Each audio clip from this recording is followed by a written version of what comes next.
In this video, I'm going to teach you how to control phone without touching the screen. It's a very easy process, so make sure to follow along. You can use various different methods to control the screen of your phone without touching it. In this video, I'm going to cover one of the most popular ones. So, the main way to do this is going to be by using voice control. This is going to be available for both Android and iOS. I'm going to be displaying the feature on an iOS device as an example, but you can absolutely do the same thing on an Android one if you have it. So, what you have to look for is voice control. For iPhones, it is going to be under Settings, Accessibility, and finally, you will find it here, Voice Control. As the name suggests, this will allow you to activate various different things on your iPhone using your voice, and you can fully navigate the device with only your voice. So in here, choose Setup Voice Control.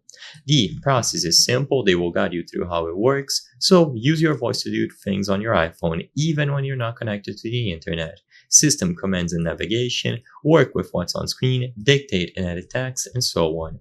You can choose a specific voice here, so if you are in the US, it is usually going to be English United States, but you can customize the voice depending on what you prefer. So choose Continue, and now it should be enabled. With this done, you can add custom commands, so specific things that might not work by default, you will be able to add them here and create your own commands. You can go over to vocabulary to teach it new words. And as you can see, this is how it works. Every time that you say a general command, for example, go home, it will try to perform it. So in this case, when you say go home, it's going to bring you to the home screen of your iPhone. And if you ask, for example, what can I say? It's going to bring up every command that they suggest. So some examples here include tap on this specific thing. So if you said tap done, it would close the menu because it would tap here. If you say go back, it's going to close this menu. Rotate the portrait would rotate the phone screen, and so on. Another very useful thing to do is to say show grid. This will give you these numbered grids all over your screen. So let's say, for example, you wanted to press this button without touching the screen. All that you would have to do is say show grid first. Then you choose between the grid number 30 or grid 31. So you say grid 30, grid 31.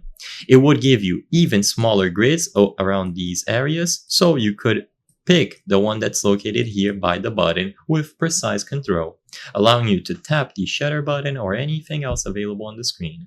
I hope I was able to help you on how to control phone without touching the screen. If this video helped you, please be sure to leave a like and subscribe for more very easy tips. Thank you for watching.